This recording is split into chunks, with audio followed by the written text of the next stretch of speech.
जय संविधान, जय भीम, महात्मा गांधी की जय, कोर्ट से मुर्दाबाद। ये जो विश्व पटल पे हुआ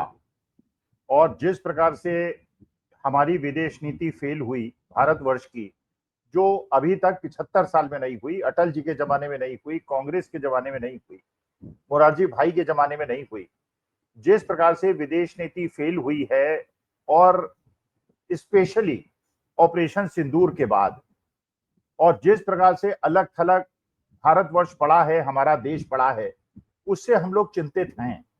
लेकिन हम और ज्यादा चिंतित हैं कि देश की राजनीतिक पटल पे क्या हो रहा है, देश के अंदर क्या हो रहा है। और क्योंकि जो अभी उपचुनाव के रिजल्ट्स आए उससे कुछ इंडिकेशंस मिले, उससे पता चला कि सब कुछ होने के बावजूद कांग्रेस के अंदर, सब कुछ होने के बावजूद केरला के अंदर कांग्रेस मजबूत है,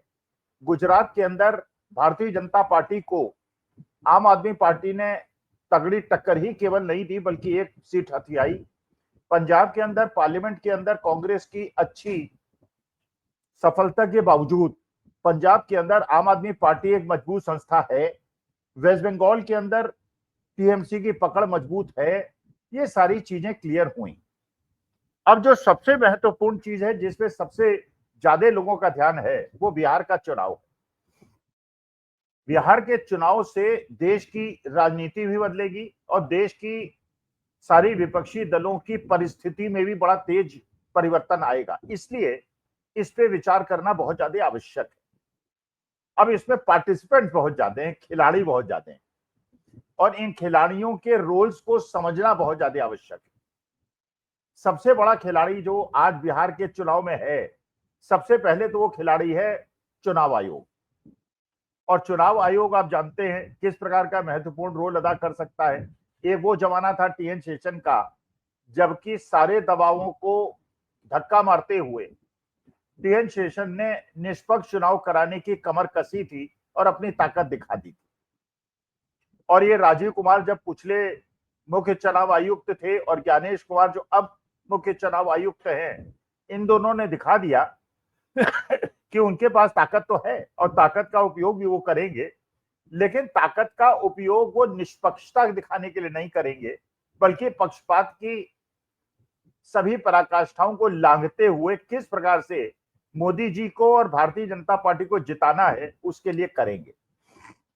और अब तो लग रहा है कि ज्ञानेश कुमार जो मुख्य चुनाव आयुक्त हैं वो राजीव कुमार जैसे भी 4 कदम आगे हैं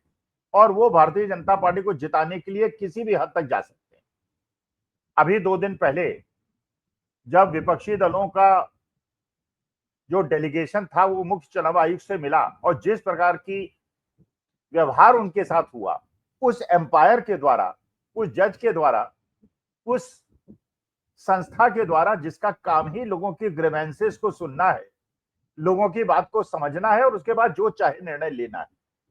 लेकिन जिस प्रकार का रुख दिखाया चुनाव आयोग ने और मुख्य चुनाव आयुक्त ने कि 2 घंटे तक विपक्षी लोगों को बाहर बिठाए रखा, उनसे मिलने से इनकार किया और कहा कि जब तक विपक्षी दलों के अध्यक्ष नहीं आएंगे मैं उनसे नहीं मिलूंगा। इसका मतलब एम्पायर या क्लास टीचर अपने क्लास के स्टूडेंट जिनको कोई समस्या है उनसे मिलने से इनकार करता है। उसी प्रकार की चीज है कि जिसके बच्चे के साथ कुछ अन्याय लगता है कि माता पिता को हुआ है, वो प्रिंसिपल से जाके मिलना चाहे, वाइस चांसलर से मिलना चाहे और 2 घंटे तक उसके माता पिता को बाहर बिठा दिया जाए। उस प्रकार से चुनाव आयुक्त ने, और जो उन्होंने बिहार के अंदर पुनर्निरीक्षण करने की बात की वो हम लोगों ने बहुत सारी बात कर ली। उससे लगता है कि चुनाव आयोग वो करना चाह रहा है कि किसी भी प्रकार से बिहार के अंदर भारतीय जनता पार्टी के गठबंधन को जिताना है। यही कारण है कि चाहे वो चिराग पासवान हो, चाहे जीतन राम मांझी हो, चाहे उपेंद्र कुशवाहा हो, चाहे वो नीतीश कुमार हो, ये जानते बूझते कि भारतीय जनता पार्टी की पॉपुलैरिटी जिस प्रकार से गिर रही है और जिस प्रकार से ऑपरेशन सिंदूर से जो उन्होंने सोचा था वो नहीं हुआ और पढ़े लिखे लोगों के बीच में जिस प्रकार का मैसेज चला गया है कि भारतीय जनता पार्टी की विदेश नीति, अर्थनीति, सारी चीजें फेल हो गई हैं और गृह मंत्रालय जिस प्रकार से देश के अंदर लोगों के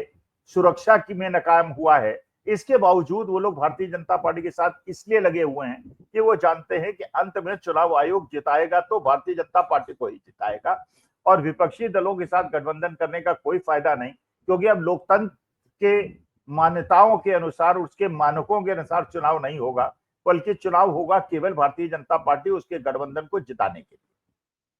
अच्छा, अब जो और लोग खिलाड़ी हैं, चुनाव आयोग जो सबसे बड़ा खिलाड़ी है, उसके अलावा एक खिलाड़ी है चंद्रशेखर, आजाद समाज पार्टी के, जो नगीना से सांसद हैं, इंडिपेंडेंट हैं और एक बड़े दलित नेता हैं और प्रभावशाली वक्ता हैं, और वो भी आंदोलन चलाते रहते हैं। उनके आंदोलनों से ऐसा लगता है कि वो भारतीय जनता पार्टी के विरोधी हैं। अभी जैसे प्रयागराज के अंदर हुआ, उन्होंने एक आंदोलन चलाया, वहां पहुंचे, पुलिस ने उनको गिरफ्त में लिया, वहां उपद्रव हुआ, उपद्रव के बाद लोगों पे मुकदमा कायम हुआ, और चंद्रशेखर ने अपनी एक ऐसी छवि बना ली है कि वो भारतीय जनता पार्टी के विरोधी हैं। तो एक तो हो गए चंद्रशेखर, लेकिन अभी चंद्रशेखर ने यह निर्णय लिया है कि बिहार के अंदर वो सारे सीटों पर चुनाव लड़ेंगे। अच्छा, जो उन्होंने पर्यवेक्षक अपने वहां नियुक्त किए हैं, वो सारे के सारे अगर आप उसका सूक्ष्म अध्ययन करेंगे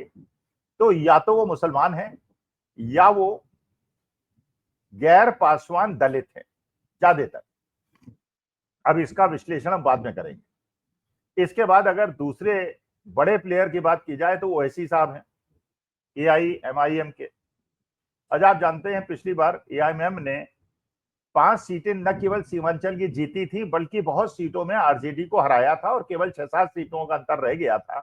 अगर 6-7 सीटें महागठबंधन को ज्यादा मिल गई होती तो आज बिहार के अंदर महागठबंधन की सरकार होती। लेकिन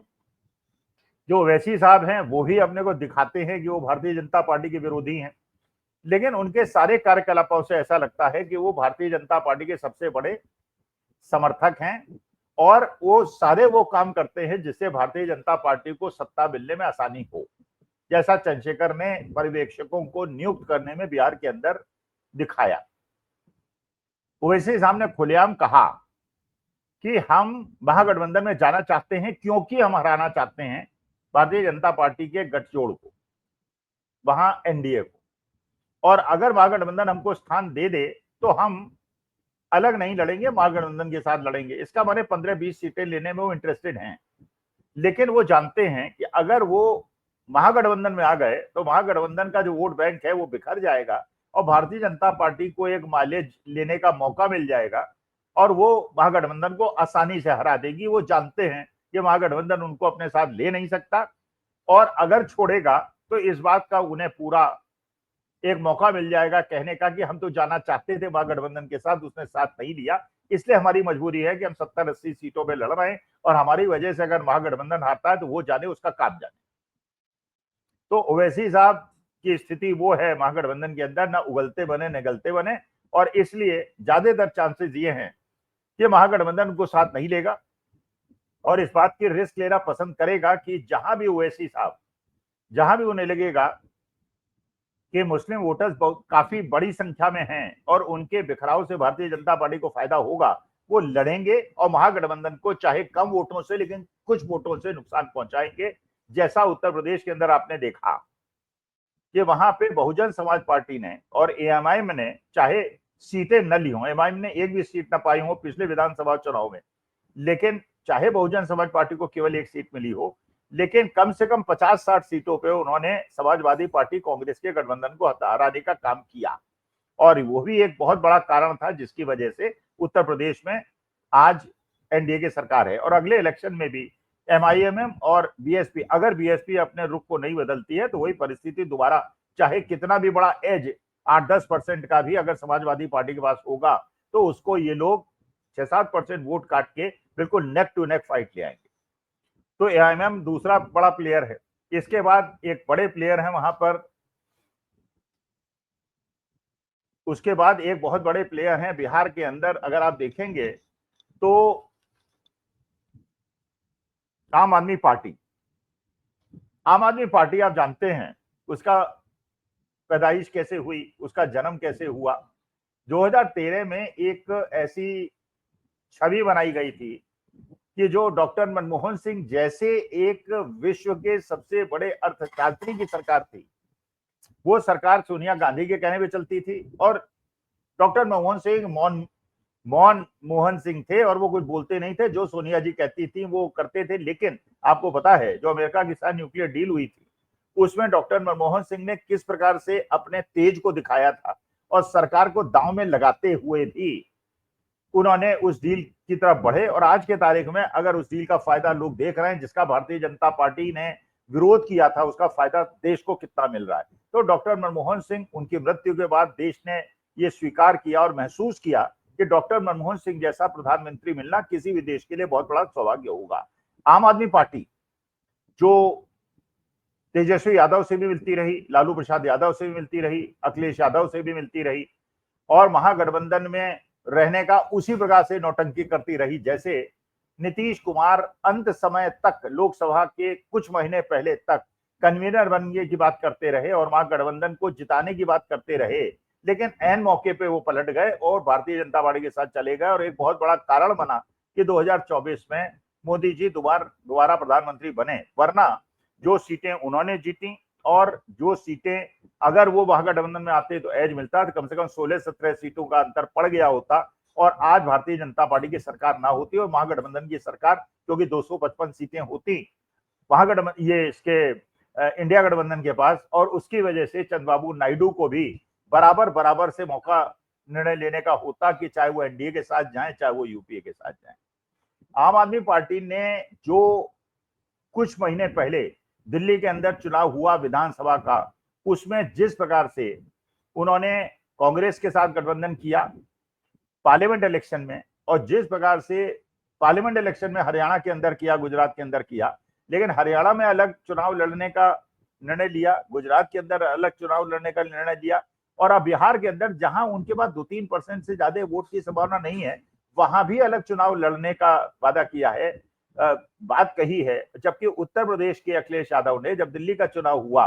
तो अपने पुराने सहयोगी कांग्रेस को छोड़ते हुए आम आदमी पार्टी का समर्थन किया और उसके बदले, और टीएमसी ने भी उनका समर्थन किया। लेकिन आज के तारीख में टीएमसी अखिलेश यादव, तेजस्वी यादव को कमजोर करते हुए आम आदमी पार्टी ने केवल किस वजह से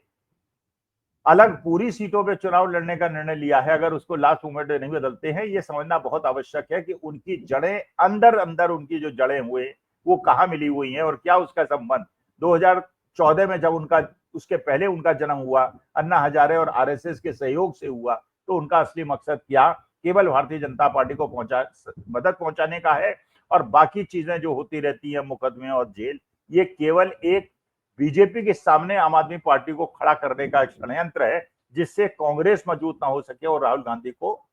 फायदा ना हो सके। इसके बाद अगर आप बात करेंगे, बहुत बड़ा प्लेयर है, वो है बहुजन समाज पार्टी। बिहार के अंदर उतना बड़ा प्लेयर नहीं, लेकिन उत्तर प्रदेश के अंदर तो है, और बिहार के अंदर भी प्लेयर हो सकता है अगर वो अपना स्टैंड क्लियर करे।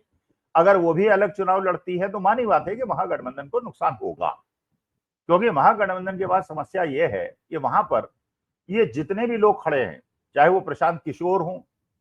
चाहे वो चंद्रशेखर हों, चाहे आम आदमी पार्टी हो, चाहे ओवैसी हों, ये सारे के सारे लोग स्टैंड ले रहे हैं anti BJP stand, anti Modi stand, और ये लोग लड़ रहे हैं वहां पे चुनाव पे। तो चाहे 1-2% भी वोट इनको मिलेगा तो वो वोट कौन सा होगा, वो वोट वो होगा जो कि एंटी बीजेपी वोट होगा। तो 8-10% वोट भी अगर कट जाता है, जहां नेक टू नेक फाइट है, जहां सवर्ण पूरी तरह से भारतीय जनता पार्टी गठबंधन के साथ हैं, जहां पे यादव पूरी तरह से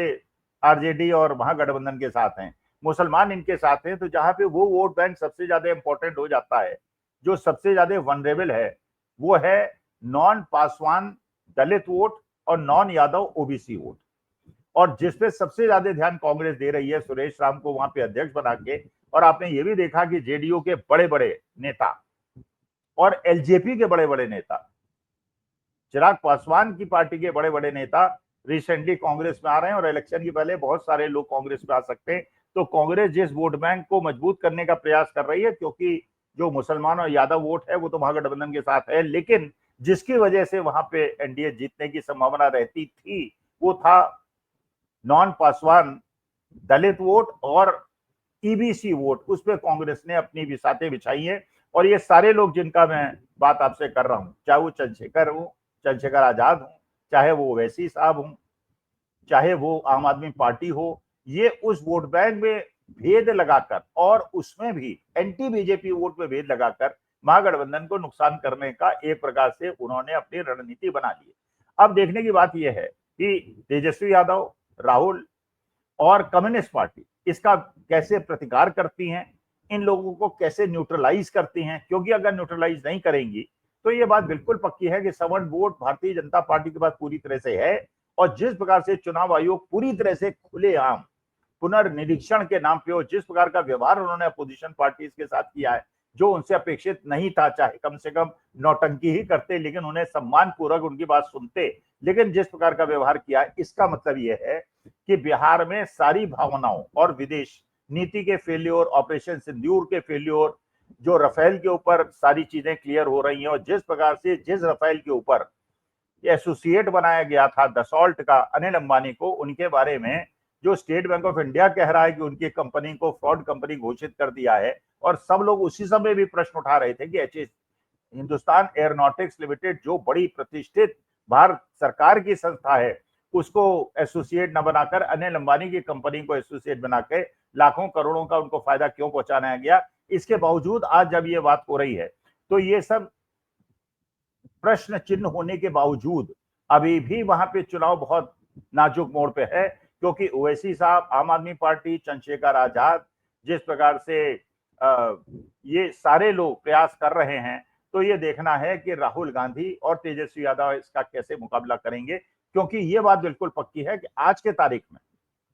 अगर बीएसपी एक स्टैंड ले और उत्तर प्रदेश में भी अपने रणनीति को मजबूत करने के लिए अगर वो इंडिया गठबंधन के साथ आ जाए और बिहार के अंदर भी स्टैंड ले, तो उनके जो मेन प्रतिद्वंदी है बहन जी के चंद्रशेखर आजाद, जो कि डायरेक्टली इनडायरेक्टली मैसेजिंग तो करते हैं कि वो भारतीय जनता पार्टी के विरोधी हैं ओवैसी साहब की तरह, लेकिन उनके सारे प्रयास ऐसे होते हैं जैसे भारतीय जनता पार्टी मोदी जी को फायदा मिले, तो बहुजन समाज पार्टी भी उभर के सामने आ सकती है। और बहन जी को यह निर्णय लेना है कि उन्हें अपनी संपत्तियां बचाने का ज्यादा ध्यान है या अपनी पार्टी को और अपने भतीजे को एस्टेब्लिश करने का है। लेकिन अगर वो अपोजिशन पार्टीज की तरफ आ जाती हैं तब तो बिहार का पलड़ा एक प्रकार से चुनाव आयोग की मदद के बावजूद जीतने की संभावना है। अदरवाइज जो भारतीय जनता पार्टी है उसने बिसात में अपने मोहरे बिठा दिए हैं और सारे के सारे लोग ये ऐसी परिस्थिति पैदा कर देंगे जो उत्तर प्रदेश के अंदर क्लियर हुए। तो अखिलेश यादव को भी ध्यान रखना है कि पीडीए का जिस प्रकार से उन्होंने मोर्चा खोला है और सबसे अच्छी बात की उन्होंने जो पीडीए की बात करते हैं उसको इंप्लीमेंट करने की बात भी कर दी है। और जो सबसे बड़ा मेरे को लगता है अमोघ अस्त्र है कि जब उन्होंने आजमगढ़ के अंदर हवन कराया, तो उस हवन का जो आयोजन कराया और उसके जो पंडिताई की वो किसी पंडित से उन्होंने नहीं करा के एक कुशवाहा समाज के आदमी से कराई। तो एक message is loud and clear. और ये भारतीय जनता पार्टी के सामने भी एक बहुत बड़ी लकीर खींच दी। ये उनके यहाँ अगर पूजा अनुष्ठान होंगे, अगर ब्राह्मणों से होंगे, तो जो एक वर्टिकल डिवाइड है सवर्णों के और बैकवर्ड्स के बीच में, वो और ज्यादा आइडेंटिफाई हो जाएगी। और अगर वो भी ओबीसी से हवन कराएंगे और पूजन कराएंगे तो उसके बाद उनका जो सबसे सॉलिड वोट बैंक सवर्णों का है वो भी उनसे बिखर सकता है। देखें, राजनीतिक विचार बिछ रही है, अभी और बिछेगी, अभी भी प्यादे इधर से उधर होंगे, लेकिन बिहार के इलेक्शन एक रोचक मोड़ पे जरूर आ गया है और जिससे लॉन्ग टर्म पॉलिटिकल प्रोसेस का शुरुआत हो चुकी है। और ये किधर जाएगा इसकी विवेचना हम करते रहेंगे। लेट अस वेट एंड सी। नमस्कार, धन्यवाद और प्रणाम।